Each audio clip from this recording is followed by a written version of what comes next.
la doliente historia de Benearo el de Anaga, el mensei desventurado que enloqueciera de rabia al perder la libertad de su estirpe y de su patria. Y fue para enloquecer. Son las 4:08, estamos iniciando esta segunda hora con la cantata del Mensei Loco de los Sabandeños. ¿Por qué la has elegido para abrir nuestra conversación? Bueno, porque es una de las canciones de la música popular de Canarias que más me interesa. La verdad es que es una composición, vamos, de 15-20 minutos, es una de las obras maestras de los sabandeños y pues habla pues también de nuestros ancestros, de los primeros pobladores de nuestra tierra. Muy buenas tardes, entre roscas y cotufas. Luis Socorro, ¿cómo estás? Escritor, bien. Periodista. Muchas gracias, Tomás Galván. Y feliz y contento de que la radio de nuestra tierra, de que la radio pública de Canarias, pues nos llame de vez en cuando para conversar de lo nuestro. Que lo vamos a hacer de lo nuestro. ¿Qué entra dentro de lo nuestro, Luis? Dentro de lo nuestro es todo el mundo. Es todo el mundo, porque somos, como todos sabemos, unas islas en medio del Atlántico.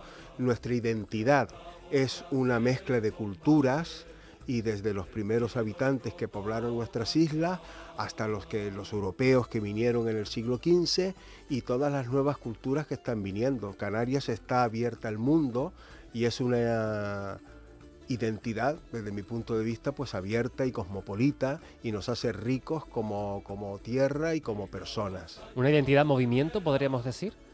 En constante movimiento, creo yo, por supuesto que sí. Estamos aquí en la sede de la Radio Canarias en Las Palmas, junto al Puerto de la Luz, y esto era pues un movimiento de flotas cubanas, chinas, soviéticas, cuando existía la Unión Soviética, y todavía hay un gran movimiento de culturas, como también lo vemos en el resto de las islas, porque ya no solo es cosmopolita Las Palmas, la ciudad de Las Palmas, es cosmopolita todas las islas. El concepto de canariedad, sé que es muy personal, cada uno lo define de una manera. En tu caso, ¿has conseguido ahí explicar un poco qué significa la canariedad para ti?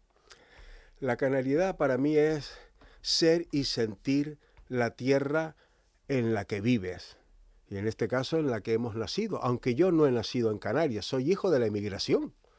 Soy hijo de la emigración, mis padres sí son canarios, emigraron a Venezuela y yo nací allá. Pero con 4 años y algo, pues ya vine para las islas. La primera isla que toqué fue Tenerife, pero donde nos asentamos fue en Gran Canaria, porque es la isla natal de mis padres, y Las Palmas es mi ciudad. Nunca le he llamado Las Palmas de Gran Canaria. Para mí mi ciudad es Las Palmas. Eres de los que... Esto es un debate, Luis, ¿eh? Eres de los que llama Las Palmas a la ciudad.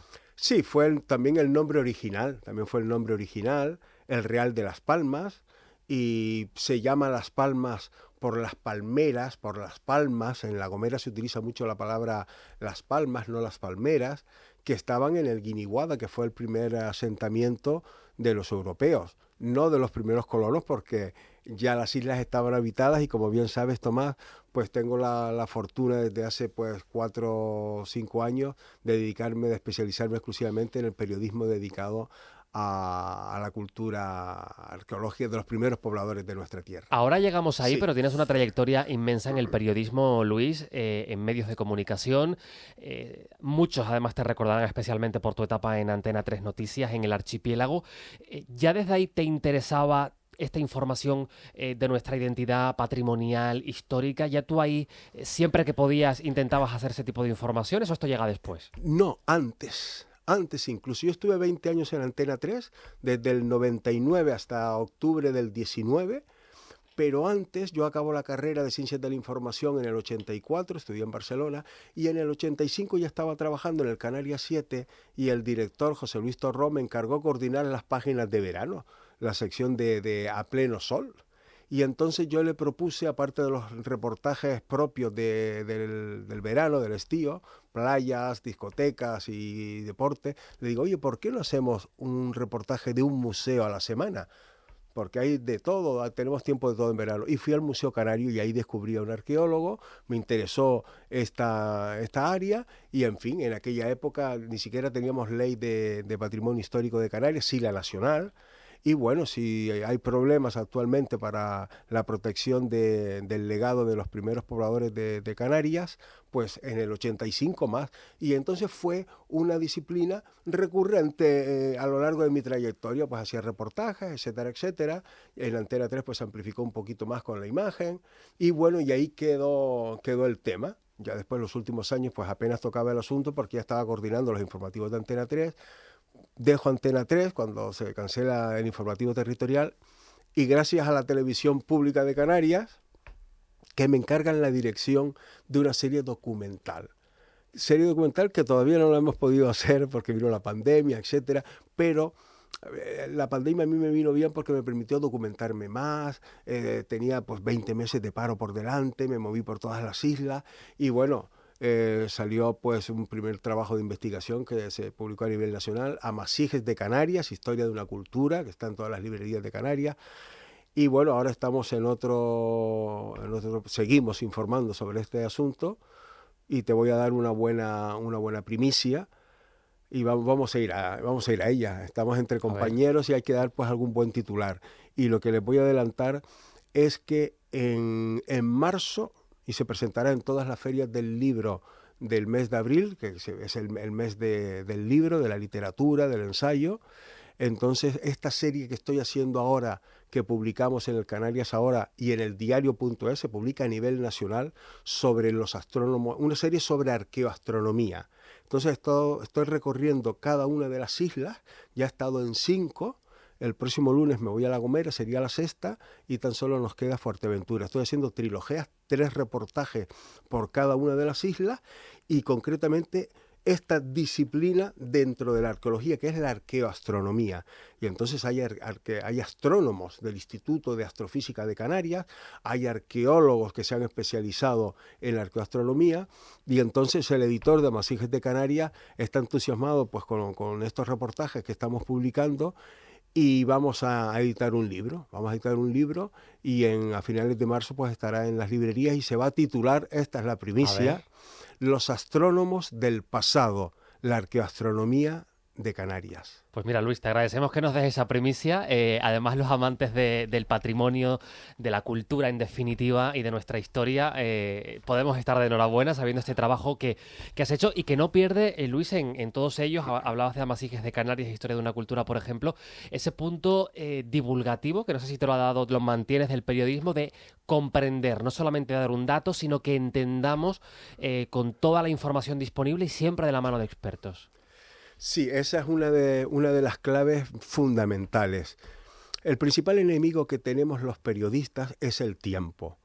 Y por eso, pues, en ocasiones, pues, cometemos más errores de los que deberíamos. Y yo en esta ocasión, pues, tengo mucho tiempo. Soy dueño de mi agenda y entonces una de las claves y el éxito que está teniendo, porque vamos, estamos teniendo unas audiencias, la última trilogía que fue la de Tenerife, tuvo 62.000 lectores únicos. O sea, algo asombroso, lecturas más. Amasijes de Canarias, que se publicó durante 11 semanas seguidas en el verano del 22, superó los 250.000 visitas, no lectores fueron menos, pero vamos, es un número espectacular para un periodismo cultural. Y obviamente una de las claves de los periodistas es informar, divulgar y entretener. Y en este caso yo he tenido la suerte de conectar con toda la comunidad científica. Yo no tengo ningún prejuicio. Antes me preguntabas por la identidad. Hay gente que la identidad es el acervo, el guanchismo. Claro que hay que potenciar y amplificar toda la cultura de Canarias, la de los primeros colonos que llegaron a estas islas, los posteriores y los actuales. Pero nuestra identidad es abierta al mundo, no nos podemos cerrar al mundo. Y entonces hay que divulgarlo. Y como decía, tengo la suerte, pues oye, de contrastarlo todo, de buscar lectura. Yo no tengo prejuicios, yo no entro en debates si vinieron antes o después de Cristo al poblamiento. Si el 95% de la comunidad científica dice que el poblamiento de Canarias se inició en el siglo II, III de nuestra era, pues será verdad, porque lo han investigado, ¿no? No tiene sentido estar especulando lo que uno desea, no, la realidad es esta y la contamos. Y bueno, creo que la estamos contando de una manera pues amena, rápida, ir al grano y sobre todo hablan muchas voces. hablan mucha pose. En cada uno de mis reportajes se nota que hay muchas fuentes, que son trabajos bien elaborados. Hay mucho desconocimiento, hay mucha sorpresa cuando leen, por ejemplo, esos reportajes, esas piezas documentales tan mimadas, Luis, cuando por los lectores que se sorprendan de yo ni siquiera imaginaba que esto era así. ¿Algún descubrimiento especial que te resalten en estas piezas de reportajes, por ejemplo? Sí, por ejemplo, el próximo sábado, ya estamos ya con la trilogía dedicada a Lanzarote. El próximo sábado es el capítulo 2 y lo vamos a titular el mayor misterio de la arqueología de Canarias. Y a mí no me gusta estar especulando, hay que buscar un buen titular para decir si la gente, despertar el interés de la gente para leerlo. Estamos hablando de las queseras de Lanzarote. Son unas estructuras enormes, unas grandes losas de 5 o 6 metros de diámetro, que son surcos y canales que solo existen en Lanzarote. ¿Y qué son? ¿Para qué lo hicieron? No se sabe para qué lo hicieron. Han ido arqueoastrónomos, no solo del Instituto de Astrofísica de Canarias, sino hasta el polaco Stibieski, que es el que acuñó el término de astronomía cultural, y no han estado haciendo mediciones, en fin, y no se sabe lo que es. Lógicamente, cada vez hay más certezas, porque las nuevas generaciones de arqueólogos y arqueólogas que salen de las dos universidades públicas de Canarias, pues cada vez se afina más. También hay mucho instrumental nuevo, las dataciones son mucho más nuevas, ya la arqueología son equipos multidisciplinares donde hay químicos que trabajan en equipos de arqueología para analizar los sedimentos, hay biólogas genetistas, entonces toda la ciencia va avanzando y entonces se están juntando pues muchas novedades. Por ejemplo, hasta hace 2 años, a finales del 21 se publicó un trabajo muy riguroso de una arqueóloga de Tenerife que trabaja con un equipo de Gran Canaria, y se descubrió que el resto humano más antiguo, datado con las dataciones fiables del siglo XXI, es del finales del 2, principios del 3 en Lanzarote.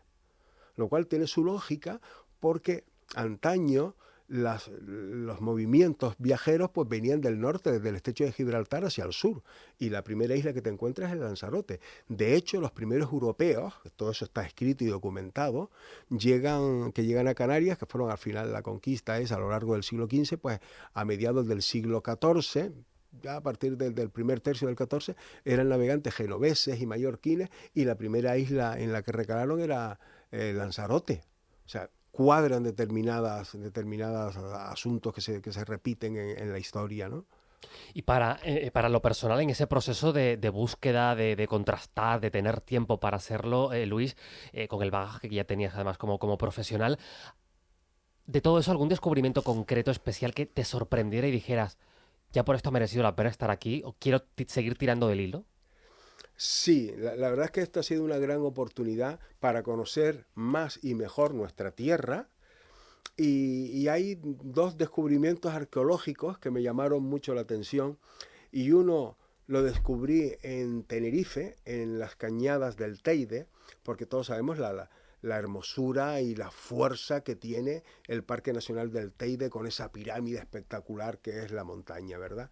Pues entonces, de lo que no sabemos, nunca se había hablado de la arqueología que hay en Tenerife y concretamente en esa comarca de las Cañadas. Y entonces descubrí que las Cañadas del Teide es un conjunto arqueológico en sí mismo, no tiene yacimientos espectaculares como puede haber en Gran Canaria, en La Palma o en Lanzarote o Fuerteventura, pero sí tiene minas al aire libre que ni los extranjeros ni los propios canarios las conocemos.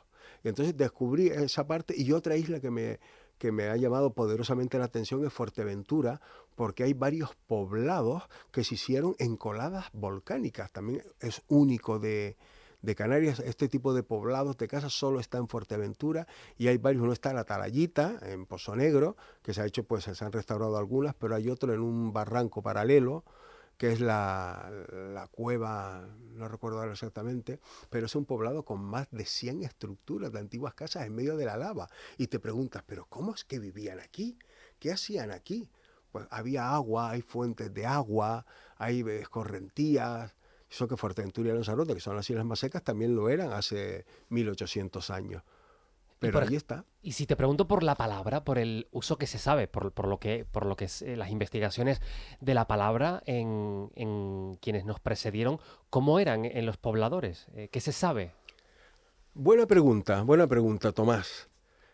Porque se habla de que los guanches, yo hablo de guanches como canarios en general, la RAE defiende el término guanches para todas las personas que habitaban Canarias durante la conquista, se dice que no escribían, sí que escribían.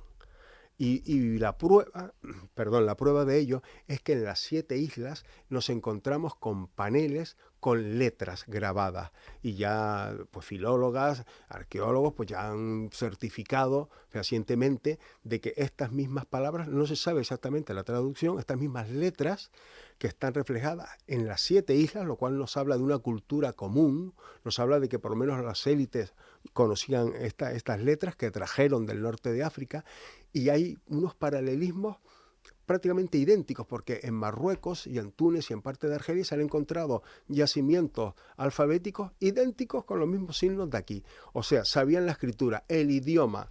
Pues se habla del guanche. ¿Por qué titulé yo mi primer trabajo de investigación, que era muy transversal, Amasijes de Canarias, historia de una cultura? Porque hay un litigio entre los arqueólogos, la élite. Guanches son solo los de Tenerife. Y no, canarios somos todos, y hay gran canarios, tinerfeños y palmeros. Y la RAE disipa cualquier tipo de duda de que guanche es dícese de aquel pueblo que habitaba las Islas Canarias durante la conquista. Entonces, pero en aquella época no quería yo enfrentarme a la comunidad científica, entonces titulé Amasijes. Pero Amasijes es una etnia, no es una etnia. Amasijes son las personas que hablan el amasij. Y a día de hoy hay 40 millones de personas que hablan el amasije, que además lo he castellanizado, porque se puede castellanizar perfectamente, como lo han demostrado arabistas y catedráticos de la Cátedra de Estudios Árabes de la Universidad de Cádiz. Quiero ir al grano. Y entonces hay muchas raíces comunes del idioma que se hablaba en Canarias. Lógicamente tendrían sus dialectos, pero habían traductores, intérpretes que los habían esclavizado. O sea, hablaban un idioma común con sus pequeños dialectos y una escritura común. Son las 4:25.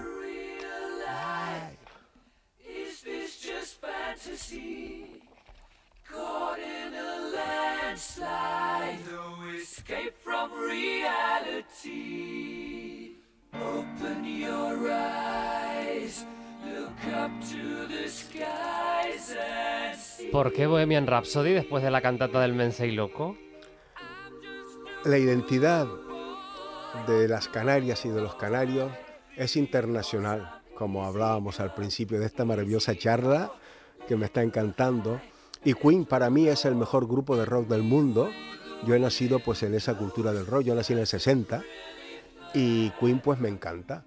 Y bueno, y los canarios escuchamos la cantata del Mensei Loco, escuchamos a los Gofiones, escuchamos a Rosana y escuchamos al señor Freddie Mercury. Pues tenemos preguntas de oyentes. Venga, fantástico. Vamos con alguna al 616-486-754. Les está gustando la conversación, Luis, porque participan también. Nos preguntan que te traslademos cierta preocupación, dicen aquí, por el patrimonio cultural que estamos perdiendo, a pesar de las leyes y de la protección de la que justamente hablabas antes. Sí. La verdad es que hay que poner más medios.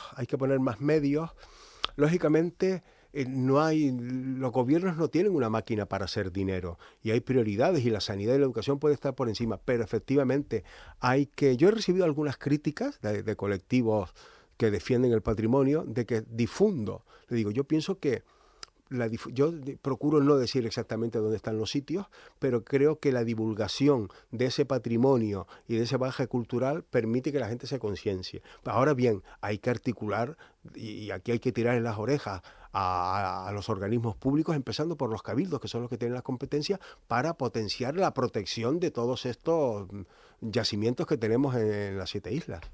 También preguntan por aquí, dice, ¿es cierta la leyenda de que los indígenas canarios eran rubios? No, los canarios no somos rubios. Claro que hay canarios con ojos azules y pueden ser rubios. porque somos producto de esa mezcla. Y en el norte de África hay que tener en cuenta que hace 2000 años los romanos eran los que dominaban, habían colonizado esa franja del norte de África. Y claro, hay romanos que también se habían mezclado con los bárbaros que venían del norte de Alemania. O sea, todos somos producto de todo, pero la mayoría éramos todos como somos los canarios ahora. Estamos conversando con Luis Socorro, periodista, escritor, divulgador también de patrimonio. Me gusta mucho insistir en lo de divulgador, creo que es una palabra muy, muy bonita, además de necesaria. Luis, por ejemplo, si hablamos de la muerte, ¿qué se sabe de la muerte? ¿Cómo se tomaban, cómo se relacionaban con la muerte los guanches? Buen tema porque pues, la muerte puede ser, muy probable que sea el hilo conductor del tercer trabajo de investigación que pueda emprender. Todavía está muy... La muerte, como en la actualidad y como en otras culturas del planeta, siempre ha habido un respeto. Siempre en la actualidad nosotros tenemos pues los cementerios, los camposantos, y allí pues depositamos a los restos de nuestros seres queridos. Y lo mismo hacían los guanches. En fin, los respetaban. La única isla con yacimientos tumulares es Gran Canaria, que ahí todavía quedan dos maravillosos, que es la necrópolis del Maipés en Agaete y Arteara en el sur de la isla, pero hay grandes yacimientos, casi todos eran en cuevas, también en fosas, se han encontrado varias, pero la muerte había un tratamiento pues especial de la muerte. Y lo de las momias, se han encontrado momias, en el Museo Canario hay varias, pero realmente el sistema más perfecto de momificación fue el que hicieron los guanches en Tenerife.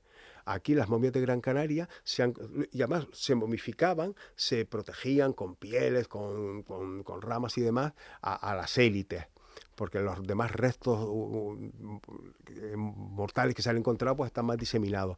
Pero el trabajo de momificación en Tenerife era mucho más exhaustivo, mucho más, como más profesional, y por eso se han conservado mucho mejor las momias de Tenerife. Aprovecho para preguntarte por ese debate sobre si la momia guanche que está en Madrid debería regresar a Canarias. Buen tema. Oye, estás haciendo unas preguntas muy certeras, Tomás, y a mi edad pues no tengo por qué hacerle la pelota a nadie. Pero yo me voy a mojar. Yo dejaba la momia en el MAN, en el Museo de Arqueología Nacional. ¿Sí? ¿Por qué? Porque por cada una persona que pudieran ver esta momia en el Museo Arqueológico de Tenerife, en Madrid la ven 100. Entonces, ¿por qué? ¿Por qué hay que traerla? O sea, ¿por qué? O sea, es uno de los patrimonios más potentes que tenemos y está muy bien. Las de miles y miles de personas que todos los días pasan por el MAN, oye, pues pueden ver una momia que está muy bien conservada. Que ojalá que hubieran más y que estuvieran aquí, sí. Pero para mí ese no es el debate principal, como hubo en el Parlamento de Canarias, y donde estaban todas sus señorías, hubo unanimidad de todos los partidos políticos. Hay que traer la momia para acá. Nadie se oponía a decir, esto es impopular lo que yo acabo de decir. Vamos a ver, señorías parlamentarias, ¿por qué no discuten, como preguntaba la audiencia, sobre el mal estado o muchos yacimientos arqueológicos que no están cuidados? Ahí es donde se tendría que debatir en el Parlamento de Canarias, el estado del patrimonio. No preocuparse por una momia que está muy bien conservada en el MAN. Lo que hay que hacer es potenciar la divulgación, etcétera, etcétera. ¿Y en los coles? ¿Acercar la divulgación a los coles? ¿Ahí es uno de los retos? Fundamental. Hay que potenciar mucho más en los coles, en los institutos, y bueno, fomentar toda esta divulgación, pero no falta todavía más. Ahí ya le doy un tirón de orejas no solo al gobierno, a la Consejería de Educación, sino también a los equipos directivos. A mí no me ha llamado ningún instituto, tan solo en uno, para tener una charla con los alumnos.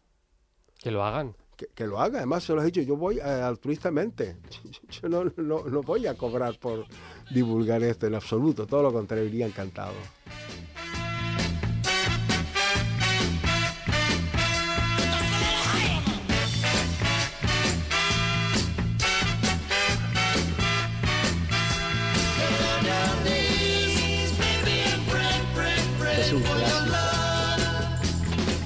¿Te la pones en casa o en el coche? Sí, sí, claro. Tengo algún disco de Los Canarios liderados por Teddy Bautista. Y seguimos con nuestra identidad, un grupo canario. Fue muy famoso, Los Canarios se llamaban. Y estos rompieron la pana en los años 60 en la península y fuera de la península y cantando en inglés. Así que la identidad de las Canarias y de los canarios del siglo XXI es absolutamente universal. Luis Socorro, te agradecemos muchísimo que hayas venido aquí. Podríamos evidentemente seguir mucho tiempo hablando porque se nos quedan muchas preguntas que trasladar, que hacer pedagogía. Te invito a que otro día te puedas venir, Luis, y que sigamos hablando de este asunto que interesa mucho, que nos interesa mucho, del que aprendemos y te leemos también todas las semanas. Muchísimas gracias a todas las Canarias y los canarios que nos oyen. Y nada, aquí seguimos entre roscas y cotufas con un gran profesional como es Tomás Galván. Te lo agradezco, Luis. Por aquí te dice que nuestro WhatsApp, propuesta a ministro Luis Socorro. ¿Te lo han planteado meterte en política alguna vez? Me han ofertado meterme en política, pero no, mi independencia está por encima de ello. No es lo mío, prefiero seguir en la oposición. Los periodistas siempre tenemos que estar en la oposición. Luis Socorro, muchísimas gracias. Feliz tarde. Feliz tarde.